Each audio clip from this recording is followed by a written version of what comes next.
Welcome. We're glad you're here. This is called the Welcome Song. Hi, Linda. And we are all the way from Florida. So the words are very simple if you want to sing along. Welcome, welcome. I'm glad you're here with me. Did you know you're one with God for eternity? Welcome, welcome. I'm glad you're here with me. You're not a stranger anymore. Now you're family. You ready, boss? Okay.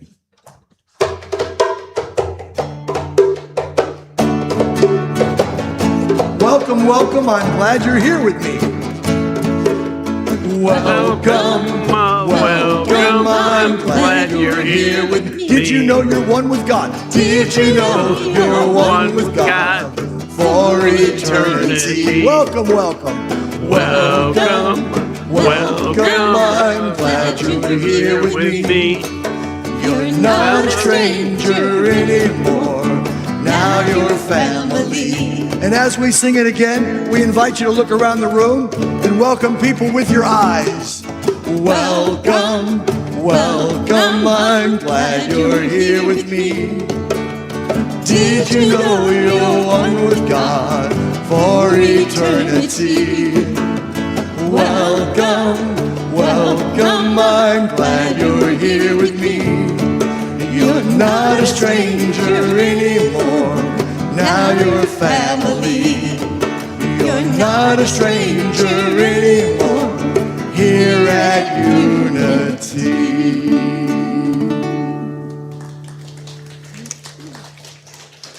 That was so cheesy, I feel like I need a glass of wine. Okay, that's all right.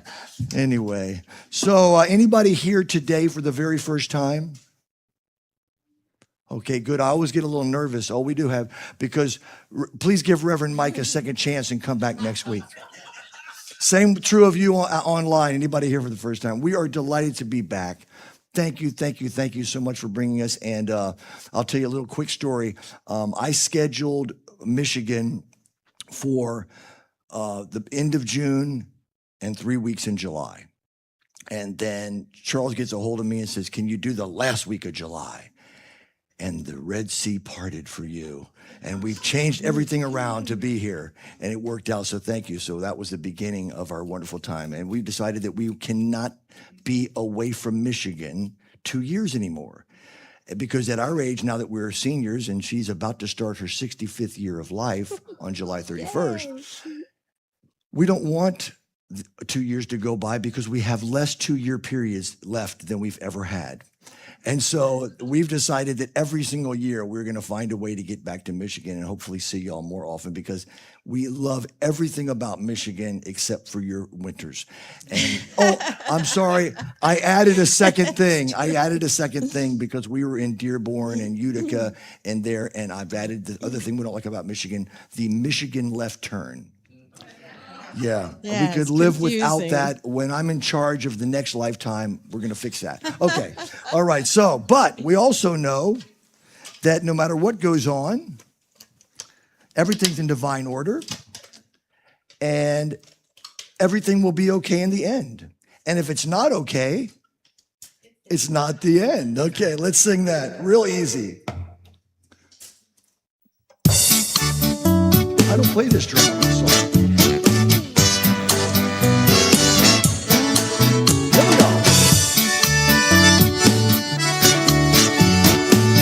Nice rainbow, honey. Everything will be okay in the end. If it's not okay, it's not the end. Everything will be okay in the end. If it's not okay, it's not the end. Nothing in this universe will ever last. So if you're feeling low, this too shall pass. Nothing in this universe will ever last. So if you're feeling low, this too shall pass. Because everything will be okay in the end. If it's not okay, it's not the end. Everything will be okay in the end. If it's not okay, it's not the end. We're gonna sha-la-la-la. Sha-la-la-la-la. Sha-la-la-la-la-la.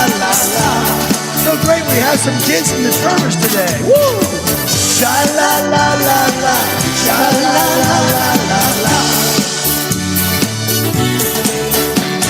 Even when the darkness seems to hide your way, after every night, a brand new day.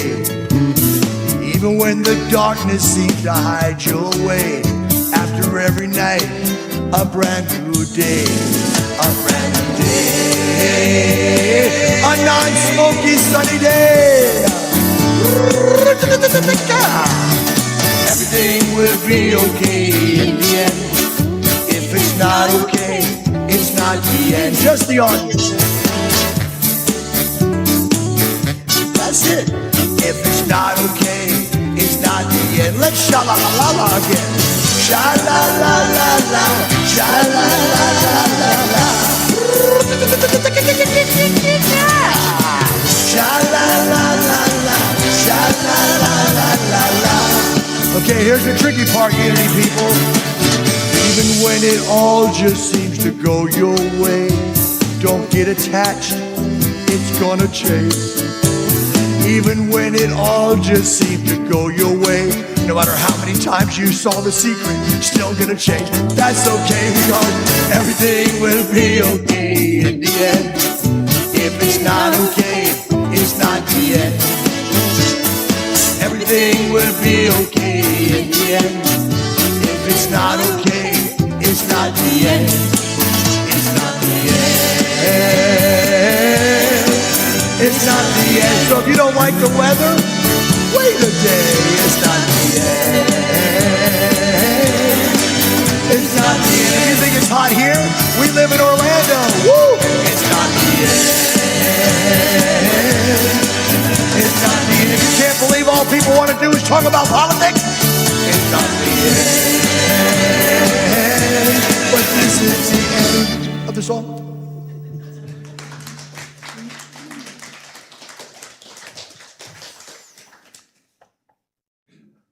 It's your turn. We're ready.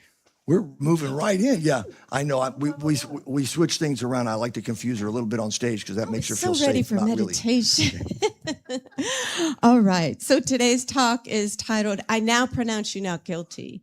And we will be talking about our innocence, lovability, and worthiness. I love it.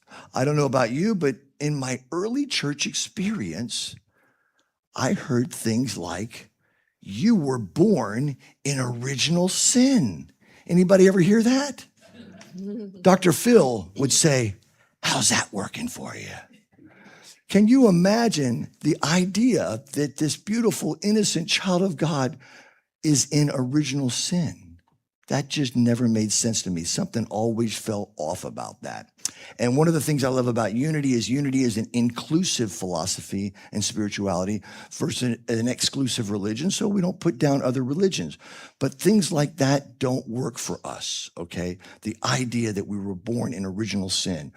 And then I got into unity in 1984, all because one of my friends says, I went to this place and they talk like you. I said, what was it? And what's the bar like? And they said, no, there's no bar. It's a church. They talk about oneness and we are all one and positivity. And they're one of those feel-good churches. And I went, okay. Because I went to places that were kind of paranoid about doing everything right or eternal damnation. And they go, no. The folks at Unity are pronoid. And I went, pronoid? Yeah, they believe that the universe is conspiring on their behalf. I said, that's my kind of place. So I went in 84 and that's everything. I never thought I would be doing this, but I knew I loved it. I knew I felt home. And guess what I heard there? You were born as, and I went, oh God, please no, as an original blessing. And I heard that and I said, now that feels right to me. You were born as an original blessing, a perfect, holy child of God. Do you know how I know you're a child of God? Because it doesn't say in any spiritual book that you're adults of God. Okay. So by the process of elimination, you must be a child of God, a perfect, holy child of God. And we are absolutely connected to everyone and everything because there's no other way. If we're all one with everything, then every single person here is not only our brother and sister, but part of us, absolutely part of us. So when you do something good for another person, that's actually a form of self-indulgence because you're giving a gift to another part of yourself. Don't leave, ma'am. It'll get better. I'm kidding. Okay. All right. Everybody loves attention brought to them. I know that. My introvert wife will give me heck for that later. That's okay. So everything changed for me when I realized that there was a spiritual teaching that would teach me I'm a holy, beautiful, perfect child of God. And so that became my whole focus, was doing affirmations and getting involved and recognizing that there was a part of me that did not feel beautiful and innocent and holy. There was a part of me that felt like as long as I don't inconvenience other people, I'm a good boy. But the minute I do, I'm a bad boy. And we hear things like that when we're growing up, oh, you're wonderful. I'm so proud of you. And then we hear, I'm so disappointed in you. And so and we can do that to ourselves too. And oh my God, we do that to ourselves. There's an old saying that you can look back at your childhood and find out where the seeds of unlovability were planted, but we're the ones that 20, 30, 40, 50, 60 years have been watering those seeds of unlovability, and it's impossible. Unity doesn't usually talk about your limitations, but I will give you a limitation here. No matter how hard you try, this is a limitation you will never be able to do. It's impossible for you to ever be unlovable. Impossible. No matter what anybody says, and certainly no matter what you feel. Say that again, because that's hard to take in sometimes for some of us. It's impossible for you to ever be unlovable. It's also impossible for you to ever be not enough. Anyone ever felt not enough and unlovable? Okay. That's an inner neurotic. It's okay. Michael Singer and many of the great teachers have told us there's a space between who you really are and that inner neurotic. When they're talking, lean back and observe. And when you observe, you can say, okay, I know that you're probably trying to protect me, but I'm cool. And you create a space between the real you and that inner neurotic that says there's something wrong with us. So to me, that's what's very, very important. And then my book, I Now Pronounce You Not Guilty, is really a self-help book that I wrote for myself about reminding myself that I am a beautiful, worthy child of God. I remember years ago, oftentimes it's a family member that we give too much power. We let their opinion of us be more important than our opinion of ourselves. Anybody ever done that? It's okay. It's okay. It's kind of normal. But I have a certain family member that I did that with a lot.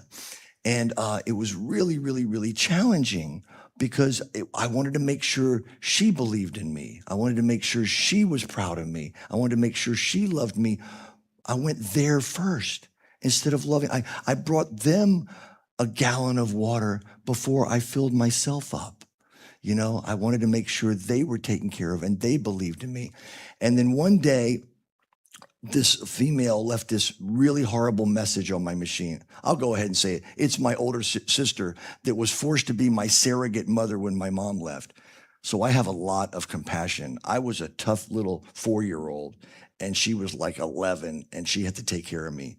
Could not have been fun. But as a result of that, we had this weird dynamic all the time. And Angelina and I are together. And I remember in 98, I had told her, some of the things you say to me, you can't say to me anymore, okay? I'm a grown boy. I don't want you to tell me that kind of stuff anymore. And if you do, I'm not going to be able to hang out with you. And she did not speak to me for a decade. And it crushed me. So we got back together, we started hanging out a bit, and then she left me a message on my machine that brought back all that old stuff, and I felt it, and then I leaned back and I said, okay, inner neurotic, don't take that stuff personally. Did anybody watch Ted Lasso? So somebody was calling Ted Lasso a bunch of names on the show one time, and they said, oh, you're gonna let them call you that? And he went, well, that says a lot more about them than it does about me. And that was great little spiritual message. When somebody's being weird and unkind, it talks about them. If somebody says there's something wrong with you, it says more about them. And I said, I'm going to let her know that she cannot do this. And she says, well, remember what happened last time?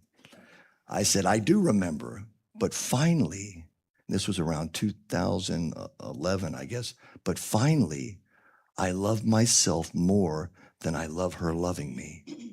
I love myself more than I love her loving me.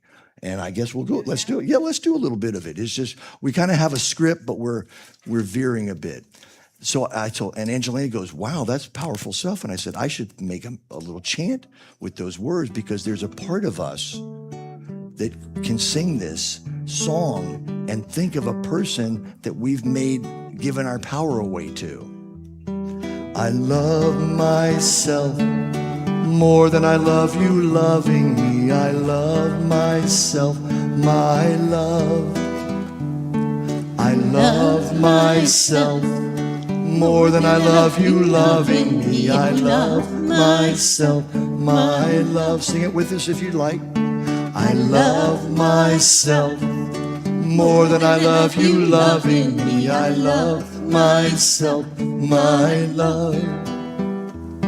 I love myself more than I love you loving me. I love myself, my love. I love myself more than I love you loving me. I love myself, my love. I love myself, my love. So sing that to yourself or speak those words to yourself when you find yourself thinking someone's opinion of you is worth more than God/love/the real you's opinion of you. I don't recommend you sing it to the person. Yeah, not a good You idea. can just let them know by your energy, what they say on Facebook. You don't attack other people, just block and bless. So you don't need to do that. Okay. Well, I think we should talk about Greg Bear and his work. I would love it. Oh, So we studied a book, a teaching that's called Real Love. And it's created by Dr. Greg Bear. And he says that we are all seeking unconditional love, but we don't always get it. And so we go into behaviors to get what we feel is love. So we either go into behaviors that are either getting because you're wanting to get something from them or protecting because you're protecting yourself. And so these behaviors include lying, attacking, clinging, running, acting like a victim. So I know I've done those in my day and still sometimes do it, but I try to catch myself before I might get into those behaviors. So it's good to know when you're in a behavior to see what's going on. yep. When he talks about protecting behaviors, it is important to take care of yourself, okay? Like Brené Brown says, everyone deserves your love, but not everyone deserves your trust.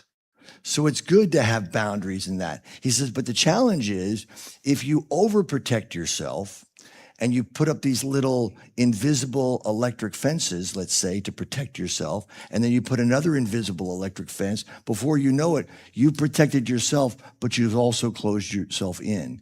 You're afraid, you get shocked every time you try to go through the electric fence. Oh, I can't go spend time around that person. Or I can't go to that event because the last time I went to one of those events, somebody hurt my feelings. Or I can't get up on stage and sing a song because even though I used to love doing that, I can't do it now because somebody booed me one time. So we set up these little invisible fences, and yet they actually harm us because we get smaller and smaller of what we're. So you can do boundaries and still the most important thing, even with your boundaries, and boundaries are often a result of this. I love myself more than I love you loving me. I love myself more than I love having you in my life. And if you're going to cross this boundary, you will not be allowed in my life. That is self-love. That is, remember the Bible quote, love thy neighbor as thyself? Who forgot about the self part sometimes? That's tough to forget about. It's tough to remember the self part because we have more ammunition. We know stuff about ourselves, and we use that against us to remind us that we're not lovable. And this, to me, one of the greatest teachings of unity is to help us remember that we were born divine. So also, if we take our anger or disappointment out on someone, especially children, then they feel like I'm only lovable if, there's consequences if I don't do it this way. And exactly. So yeah, we can feel our love, our anger. We can feel our despair. Angelina's very, very, very pro feeling every single one of your feelings. I heard something a while back that I like as well. Not only feel your feelings, ask that hurting part of you what they want to tell you. Let's say you have a little child in the back seat that's screaming and yelling. And you're like, whatever. You just keep yelling, I'm going to do what I'm doing. The child's screaming. And you finally say, okay, what is it? Mom, my door is slightly open. Right? There's a gift. There's a gift in the inner child that's crying out. Ask them what the gift is. And they might say, well, when I'm around this person, they're always saying awful things that make me feel bad. And then you can say, thank you for sharing that. We're not going to hang out with them as much. So you ask them, how many people saw the animated Pixar movie Inside Out? So Inside Out is one of the greatest movies because she always wanted to feel joy, Riley always wanted to feel joy, joy, joy, joy, joy. And that's a beautiful thing, but not if you're burying all the other emotions. Let those emotions be heard too. And she found out in the movie that she could actually have more joy when she listened to sadness and when she listened to grief and when she listened to anger, which was played by Lewis Black. He was perfect as anger. I think that movie's a lot more for us big kids than little kids. I think it was too. Because I needed to hear those That messages. movie was for the parents and grandparents of the kids that were watching it. But that whole idea that we can bring that all in. So yes, exactly what you said, taking out your frustration and your disappointment and your anger on another person basically says you're lovable unless you hurt my feelings, or unless you make me angry, or unless you inconvenience me, or unless you disappoint me. So it's very important that we don't share that with people that are bugging us and take that out on them. It's good to call a friend or whatever, because there's a part of us that when it gets frustrated, when it gets feeling like they're out of control, when it feels helpless, that part of us will act out, in some of those behaviors. There's an old saying, hurt people. Exactly. I know it's very simple, but it's true. And there are many, many different ways that we can, Marianne Williamson, I think, says it like this. Everything someone does is typically love or a cry for love. If you're feeling lovable, you've got a lot of love to give because your cup is full. They say that on the airplane. Ladies and gentlemen, in case of cabin pressure loss, mask will fall down. Please place yours on first to make sure you're filled up. They didn't say that, but to make sure you're filled up so you can assist other people, assist small children. If you have 3 children, pick your 2 favorite. No, I'm just kidding. They don't say that. Don't believe that. They don't say that. Anyway, but that's a perfect little metaphor of keeping yourself filled up. And when we empty out, it's important not to take that empty feeling out on other people. Is to find a way to get filled back up. And then maybe you do need to talk to somebody and set some boundaries and have some discipline. Right. And so for me, I sometimes I can feel stuff getting a little heated. And so it's good for me to leave the room, because if I don't leave the room in a certain moment, I could blow up because my Medusa comes out and she's not pretty. So I have learned that when I start to feel that, it's really good for me to leave the room. And so I'd say, Armand, I'm feeling really not in a good space. I'm going to go outside. I always go outside and sit in my little chair, and I will be back. I'm not abandoning the issue. I'm not, I'll be back and we can talk about it, but I just kind of need to figure out what's going on in me. And so I go and I sit in my chair, and I don't come back in until I know what's it about? What am I feeling? What's the thing in my head and cells that are going, ah. And usually it's me. And so I don't have to go in and say, well, you did this or you blah, blah, blah. It's usually I come in and say, listen, it's 90% me and I know what it is. And so we can talk about it, but it's really, I'm good with what's going on. And usually while she's gone, I think about what I said or did. And I go, was I being respectful and honoring of where she is right now? Was I being as loving and kind as I could be? And usually I'll go, I could have said that a little sweeter and kinder or whatever. And so I've been looking at what I might do to make things better. She's looking at what she might do to make things better. Now, she used to be very, very afraid of Medusa. When Medusa would take over, after it was all over, she goes, I don't know what came over me. I don't know who that was. I'm so sorry. And so ladies, I think it was a lot to do. This started with menopause. So what can I say? And I would like to say that I think all of us have an inner Medusa, but it wasn't until menopause that you really allowed her to speak, because we're taught, don't be angry, don't be loud, blah, blah, blah. Don't make a fuss, don't make a ruckus. And yet what we realized with Medusa was our inner Medusa, whatever you want to call it, it has a gift for us. It's saying, you are putting yourself in a situation over and over again that is abusive. So we want to ask them, what do you have to teach us, Medusa? Why are you angry right now? The rageful anger that we're all afraid of, that doesn't just happen immediately. That is because we've denied that part of ourselves a voice. Anger, actual anger, is extremely positive and wonderful, because the initial anger is actually divine discontentment. Anybody ever felt discontent with a job? Anybody ever felt discontent in a relationship? Everybody ever felt discontent with a Michigan left? Well, that you can't do anything about that. But anyway, so divine discontentment is the initial stage of anger. The initial stage of anger is a motivational tool. When I always think of a great example of healthy anger is Martin Luther King Jr. Divine discontentment with the way things were allowed that to motivate him to create a movement to make change. Now, had he just gone along and said, well, we're not going to make any fuss, we'll just hold it in, then it may have turned into rageful anger, which is what happens when we don't honor ourselves, but that divine discontent, that healthy anger motivates us to make a change, get out of a relationship, quit a job that's not working for us when we know our heart wants to sing at a different type of job.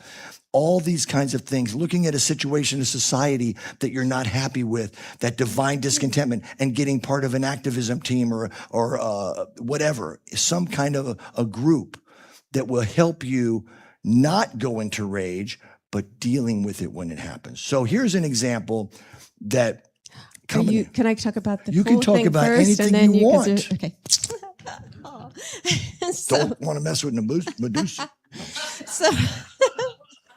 So Greg Bear has a great story. He says that we're all just drowning for love, right? If we're in a behavior, it's because we're looking for that unconditional love. So he says this example: you're sitting by the pool with your friends, drinking an iced tea, and a little water splashes on you, and you don't think much of it because, okay, they're in a pool, they're just having fun, and then they're talking, and then more water splashed on you, and you're getting really, really bothered. And then now someone splashes a lot of water and you're soaked, and now you're upset and angry, and you turn around to yell at those people in the pool, and you realize it's someone drowning and they're splashing to get help. So perception change, huh? So now all of a sudden your energy is like, oh my gosh, someone's in trouble, someone needs help, instead of being angry. And so it's just a really good way to say, if you see someone acting out in a behavior, know that they're just drowning. They're drowning for that unconditional love. And the only way they know how to get attention is to act out in these, behaviors of attacking, clinging, running, acting like a victim. And along with that metaphor, if somebody's drowning in real life, you want to help them. You don't want to, push their head under, but it is important to make sure that they don't pull you under. So you set yourself healthy Right. boundaries. Maybe throw a life vest to them, or if it's a person that's speaking to you unkindly, say, I know you're probably hurting right now, and maybe I triggered something, but I love you. And maybe we can get to another place here and get rid of that energy right now. So it's important to take care of yourself when that's going on. Sometimes it takes a little while to get to that part, I love you, because you need to fill yourself up. Here's another great example he gives. Again, like I said before, anytime you tell, especially a child, but since we're all children of God, all of us, whenever you say, I'm disappointed in you, I'm angry at you, I'm frustrated with you, blah, blah, blah, they don't really hear those words. They hear, I'm unlovable. On some level, we hear, oh my God, I messed up again. Okay, so he gives an example that you're teaching a teenager to drive. They've never driven before. You've got them kind of in a field where it's safe, and you teach them how to work the car and everything before they go in for their driver's test, and everything's going great. And then you say, okay, when we get home, I'm going to have you go down the driveway, put the brake on, make sure everything's safe, and then go back up to the garage door and stop, practice your stuff. Everything's good, just so you can get a little more of a feel of what it's like to brake, move forward, and all that. One day they decided to do that without you, but they forgot to open the garage door, and they backed out through the garage door. And you heard this horrible sound in the house.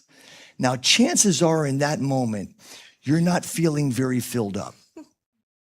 So that would not be the time to go out and scream and yell.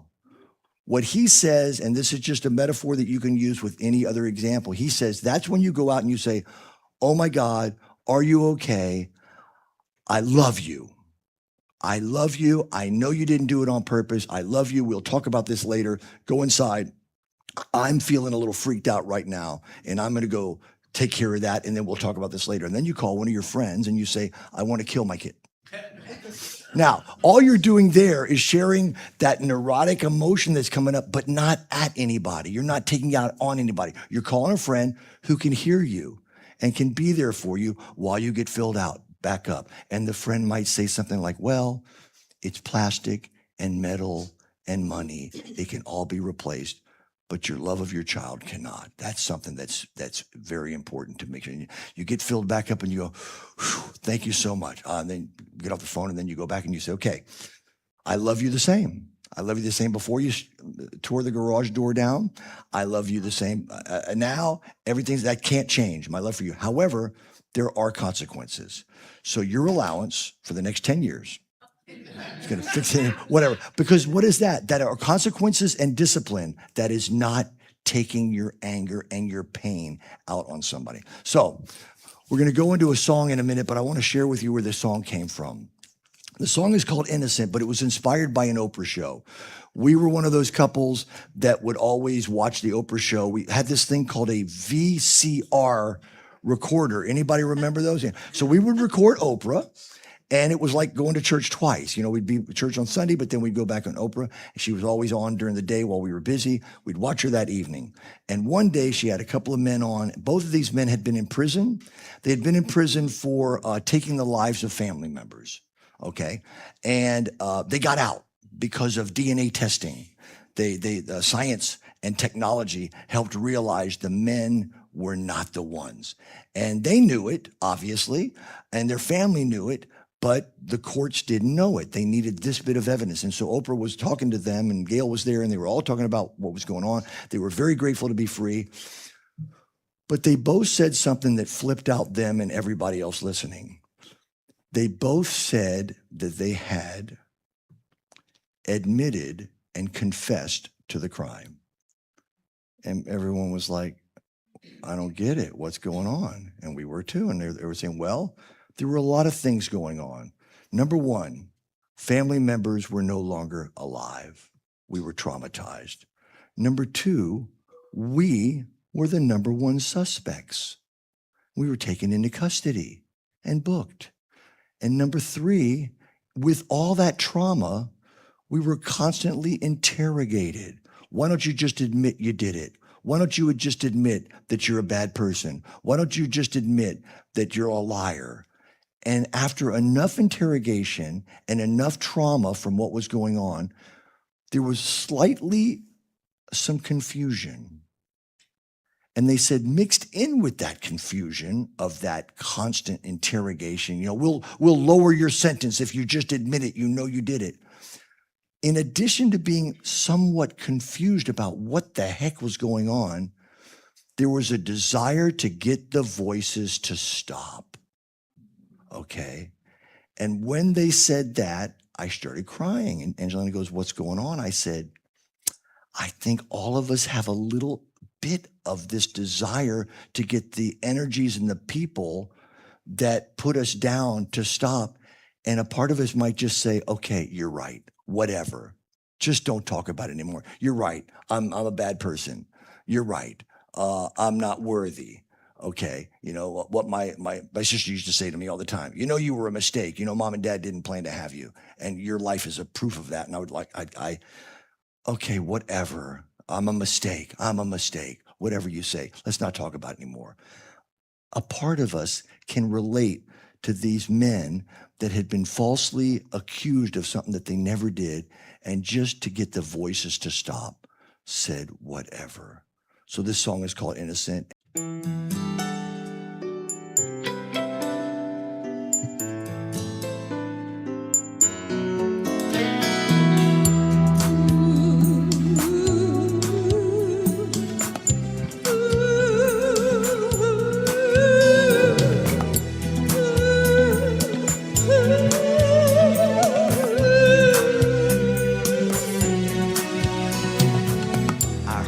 About this young kid who served his prison time for a crime he did not do. He gave a false confession, and when they asked him why, he said, I did not know the truth. He was innocent. Thought about my own life, how I was like that kid when they told me I was bad. I offered my confession to what they said I did, and lost a childhood I once had. I am innocent. I did nothing wrong. I've been serving time for this crime for far too long. I am not to blame for what I didn't do. There is nothing I need to prove. I am innocent. You are innocent.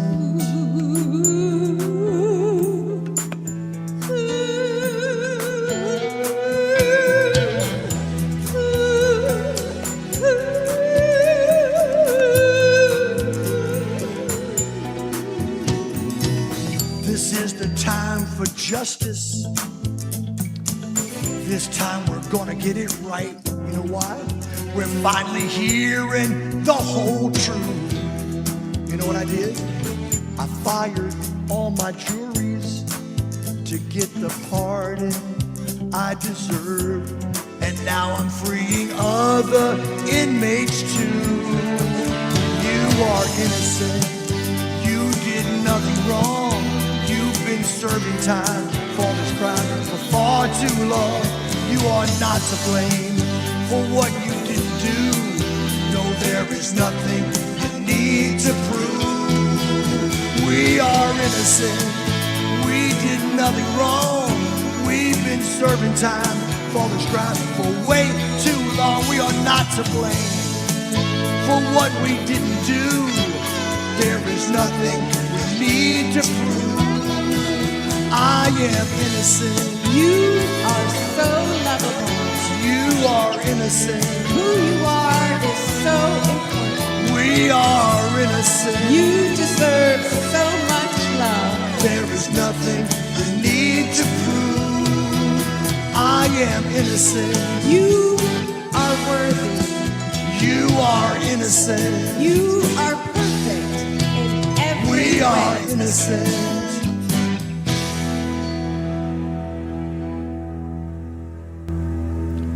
So here we are, a part of the tapestry of the universe, playing our parts perfectly and divinely. We have more than enough evidence to convince any jury of our innocence. It is absolutely impossible for us to be anything less than the divine, eternal, worthy, innocent beings we have always been. Thus, it is impossible for us ever to be truly convicted of not being enough. In that case, an acquittal of the original case is inevitable. I now pronounce us not guilty, and so it is.